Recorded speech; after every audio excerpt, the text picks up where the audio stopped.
The galaxy was quiet that night. From the edge of the Orion arm to the deep black between spiral arms, every listening post, every sensor station, and every satellite heard the same thing. A single sound, a single pulse. One signal. It was not loud. It was not long. But it was different. In the observation tower of Station Kuranin, Captain Lervik stood frozen. The signal had just flashed across his display, a sharp spike in the middle of empty space. His crew, trained to read every kind of code, could not understand it. "This is not Council tech," the sensor officer whispered. Lervik's scaled hands tightened on the console. "Run the pattern." The officer obeyed. The result came back. In red letters, "Unknown origin, unknown source match found. Classified ARCHIV." The crew looked at one another. Classified archives were not for military stations like theirs. Only the High Council had access. And yet, the computer had matched it to something inside those secret files. Lervik's heart began to race. "Display it." The screen went black. Then a single warning line appeared. "Earth Call Protocol. Level Omega." Every alien in the room went silent. Even the hum of the station seemed to fade. "Is this real?" one young officer asked. Lervik did not answer. He remembered the stories. His grandfather had whispered to him stories most people called myths. Stories about a world far away, hidden by the Council, sealed from the galaxy.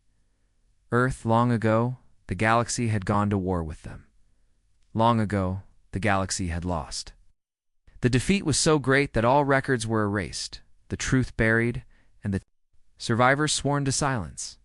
And there had been one final warning carved into the Council's oldest laws: never let them hear the signal.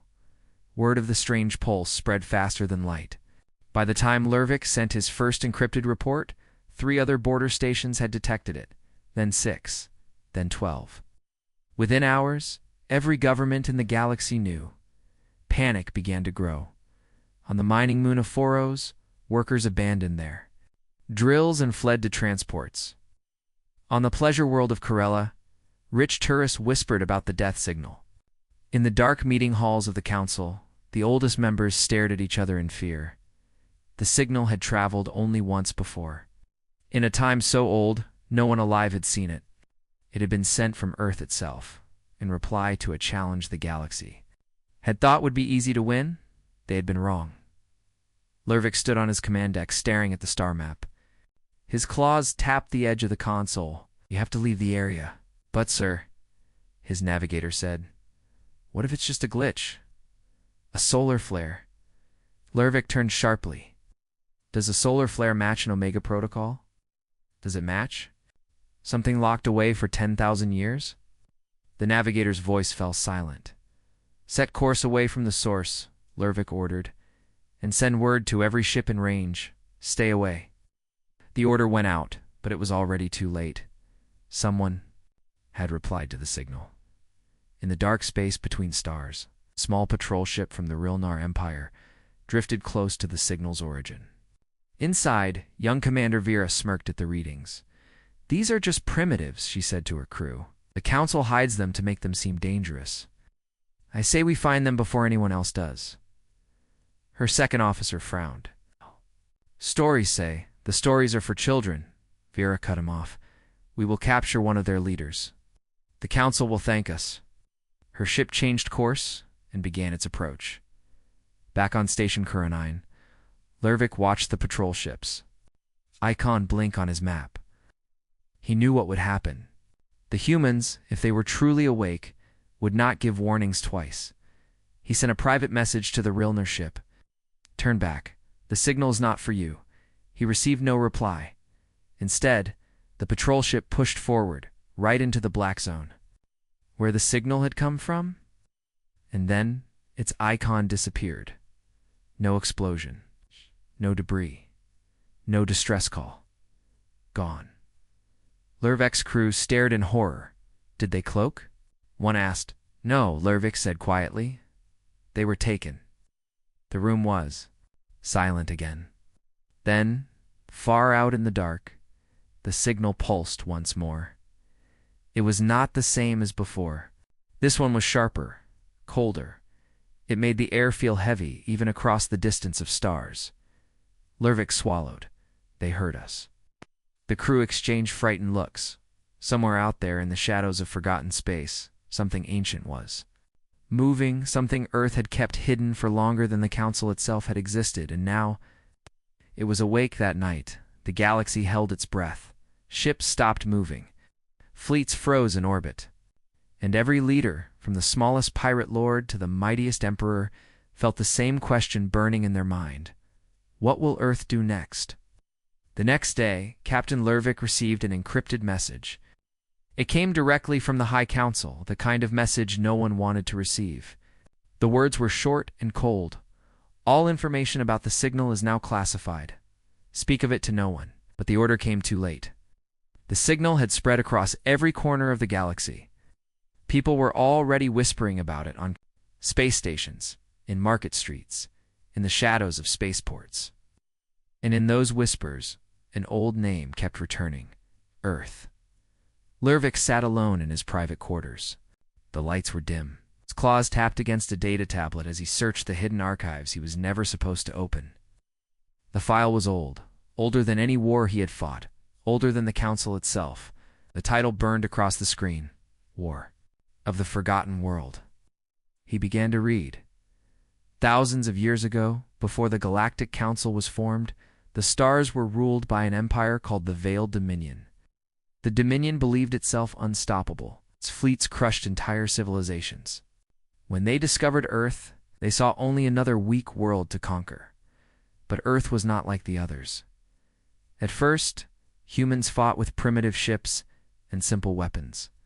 Yet every time they lost, they came back stronger. When the Dominion destroyed a human fleet, a bigger one appeared weeks later. When the Dominion burned human cities, the survivors struck back in the dead of night, destroying entire starbases. The report described battles where human warships appeared in impossible places, as if they could bend space itself. And there were stories of something worse: weapons no other species could understand. Weapons that didn't just destroy ships, they erased them, leaving no trace. The final days of the war were written in shaky, almost fearful words. The Dominion sent its entire armada to Earth's home system. They expected to end the humans once and for all. What happened next was only described in one chilling sentence: no Dominion ship ever returned. The rest of the galaxy never learned what the humans had done. The Veiled Dominion collapsed soon after, its leaders vanishing, its worlds left in chaos. The survivors of that time agreed on one thing: Earth would be hidden. Its location was erased from every star map. Its name was removed from public records. The final law was passed: no one will contact Earth. No one will answer if they call. That was the Earth Call Protocol, the same warning Lurvik had seen yesterday. A chime pulled him out of the archives. Commander Rin, his second in command, entered with a tense look. "Captain, more ships are missing. How many?" Lurvik asked. 3, maybe 4, all from different sectors. They all went to investigate the signal. Lurvik's throat felt tight, and none came back. Rin nodded.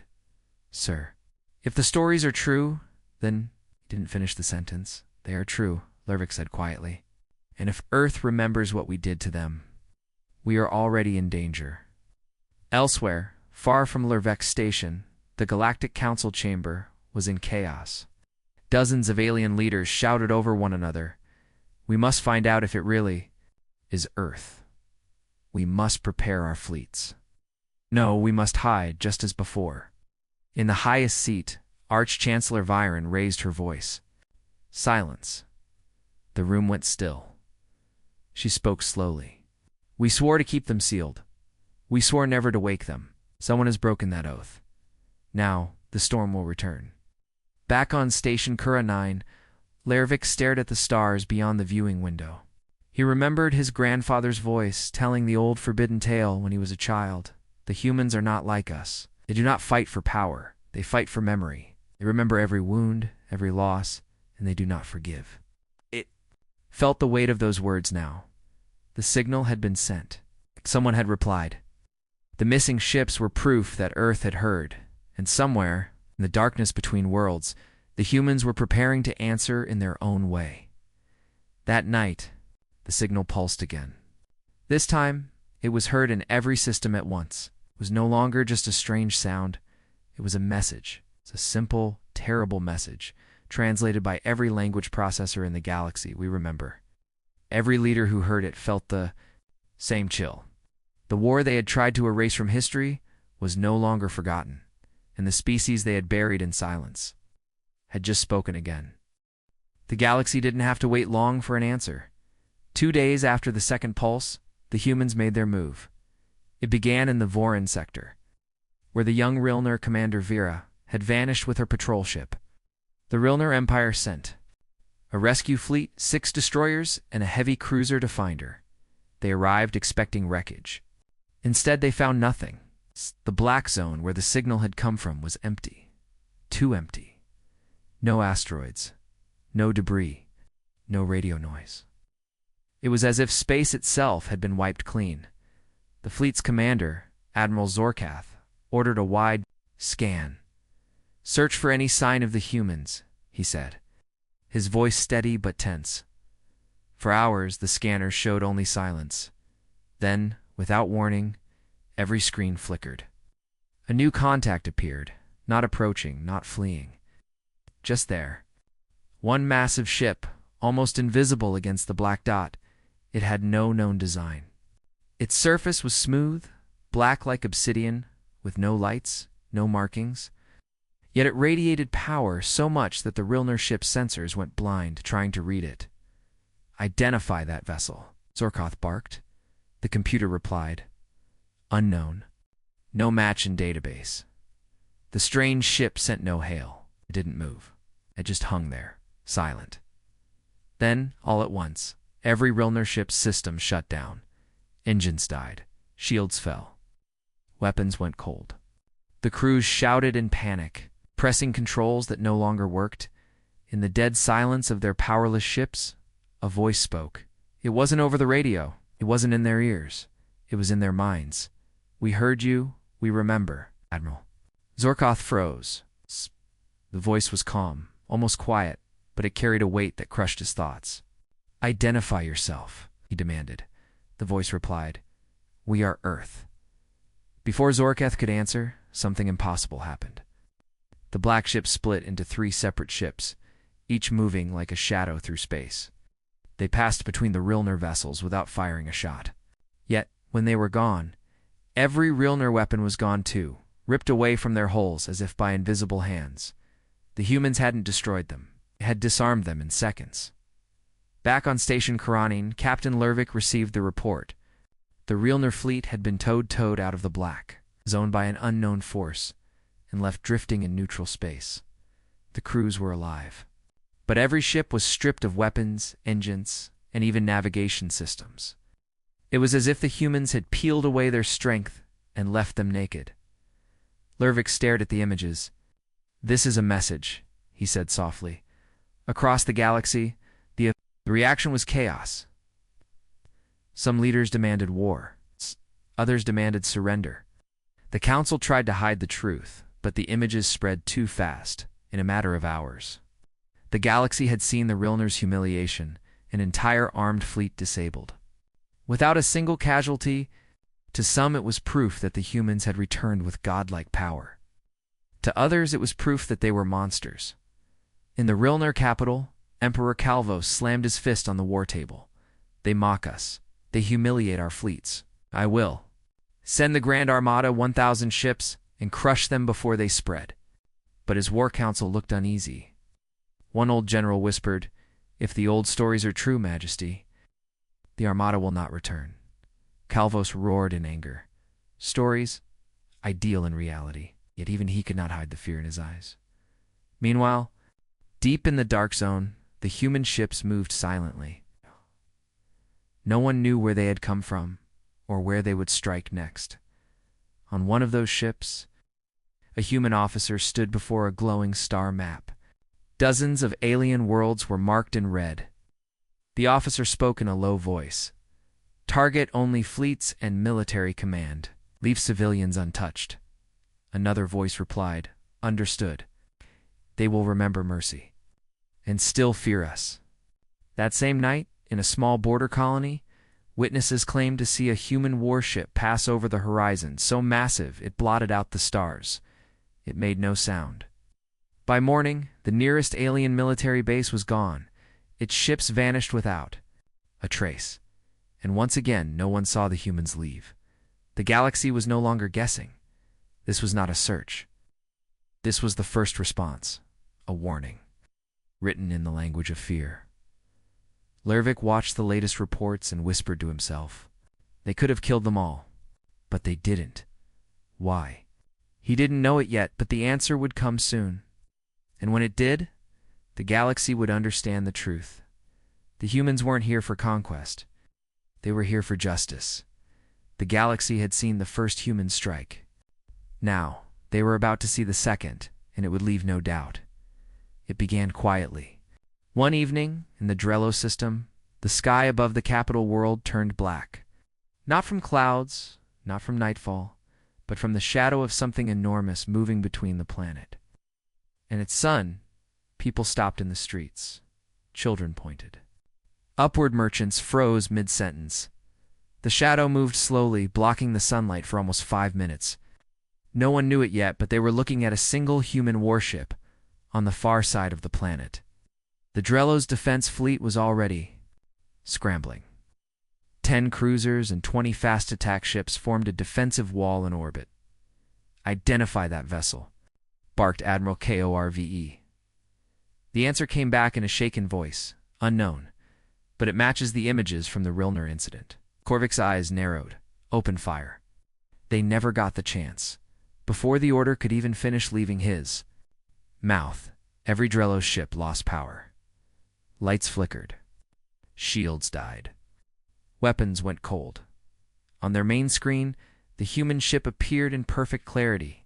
It was massive, black, and silent, its surface absorbing the light like the void itself. Then a voice spoke, calm and slow. "Stand down.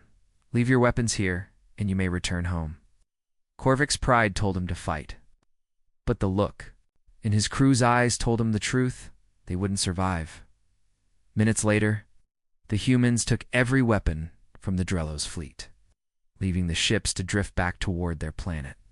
The reports hit the Galactic Council like a thunderstorm. Before they could even discuss the Drello's defeat, more news arrived. The Ilteron Guard fleet, stationed in a different star system, had been completely disarmed. Hours later, the Jarok battle group gone. By the next day, 7 different military fleets across 5 sectors were stripped of all weapons. None of the crews were killed. None of the ships were destroyed, yet each fleet was left useless, their power ripped away in minutes. Panic spread through the galaxy's military leaders. The same question echoed in every meeting. How can they appear anywhere? We stopped something we can't even see coming. Some believed humans had developed a new kind of faster-than-light travel, one so advanced it made them untouchable. Others whispered about weapons that could turn off physics itself, but no theory made the truth any less terrifying. The humans were moving faster than anyone could respond. Back on station, Karani and Captain Lervik read the incoming reports. Every time he looked away, another fleet name turned red on his map. "They are not random," he said aloud. Commander Rin leaned over his shoulder. "What do you mean? They're choosing targets. Look, no civilian worlds, no trade, convoys, no medical ships. Only fleets, only weapons." Rin frowned. "That's not war, that's control," Lervik finished. "They are removing our ability to fight." In the council chamber, Arch-Chancellor Viarin stood before a room full of trembling leaders. "This is not an invasion," she said. "This is a reminder. They are showing us they can take our strength whenever they wish." One counselor slammed a fist on the table. "We must unite. Strike them before they strip us all bare." "Lose every ship we have left?" Viarin's voice was cold. Oh. "We must wait and pray they do not decide to go further." Meanwhile, far beyond the council's reach, aboard a human flagship, a captain looked over the growing list of disabled alien fleets. All primary targets neutralized, reported his second officer. The captain nodded. Good. The message is almost ready.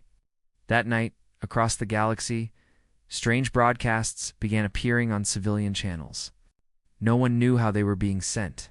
Every frequency, every network. Every private channel carried the same image. A human stood in the center of a dark room, face hidden by shadow. Their voice was clear and slow. We have taken your fleets. We have taken your weapons. We have not taken your lives yet. This is your choice. Stand down or face the storm. The image vanished. No trace of the transmission could be found. Levick sat in silence long after the broadcast ended. He understood now. This was the final warning before something far worse. The humans weren't just showing power. They were giving the galaxy one last chance, and he feared the galaxy was too proud to take it. The galaxy had never been this quiet. War drums had stopped. Even pirates had vanished from the space lanes. Every fleet that had once patrolled the stars was either hiding or stripped of its weapons by the humans. No one dared to move. Everyone waited for the next strike on Station Karanin. Captain Lervik stood before the large viewing window, watching the endless black outside. He had not slept in 2 days. The reports kept coming. Another fleet gone here, another base empty there. But now, reports had stopped. For 12 hours, nothing had happened. The galaxy was holding its breath. Then, without warning, every screen on the station lit up. It's not just the command deck, every screen. From the smallest hand communicator to the largest starship display, the same image appeared. A figure stood in the center of the screen, human, dressed in black. Their face was hidden in shadow. The voice that followed was deep, calm, and without emotion. We have heard your signal. We have answered. Hear us. Across the galaxy, billions watched and listened. Soldiers, merchants, leaders, children. The humans spoke slowly, as if choosing each word with care. Long ago, you came to our world with fire and chains. You burned our homes. You took our people. You thought we were weak. The figure stepped forward slightly, their face still hidden. We fought you then. We destroyed your armies. We told you never again. Lervik felt the hairs along his neck rise. He could feel the weight of those words, the truth of them. You hid our world. You buried our name, but you could not erase our memory. We remember every battle, every loss, every face. The figure's voice grew colder. We have taken your fleets. We've taken your weapons. We could take your worlds. We could end you. A long moment, the voice went silent. The galaxy seemed to lean closer, waiting. Then the human spoke again. We will not, if you stand down. Across the galaxy, the message reached every leader. On the Rilner homeworld, Emperor Calvos watched with clenched fists. Andrelos Admiral Korvik stared at the screen, pale and sweating. In the council chamber, Arch-Chancellor Viren listened. Without blinking, the human's voice did not change tone. We do not seek conquest. We seek justice. You will not harm our world again. You will not harm our people again. If you try, the storm will return. And then, for the first time, the human stepped fully into the light. The face was young, but the eyes were cold. Eyes that had seen war and carried it with them. One signal was all it took. The human said softly, "Do not send another." The screen went black in the command deck of Station Karanin. No one moved. The silence was heavy, almost suffocating. Finally, Commander Rin spoke in a whisper. "Is it?" Over. Lervik didn't answer right away. He kept staring into the black of space, as if expecting to see one of those massive human ships appear again. "I don't think it's over," he said at last. "I think they're watching." Over the next weeks, no more fleets were attacked. No more signals were sent. The humans had vanished again, leaving no trace of where they came from or where they went. But everywhere, in every star system, every council, every military base, the same truth was now understood. Earth was real. And Earth could return at any moment. On a quiet night aboard Station Karanin, Lervik stood alone by the viewing glass. He remembered the voice, the warning, the cold weight in those words. He whispered into the empty air, almost to himself, "One." Signal, and the storm returned. Beyond the glass, the stars burned silently, and somewhere among them, hidden in the darkness, the humans waited.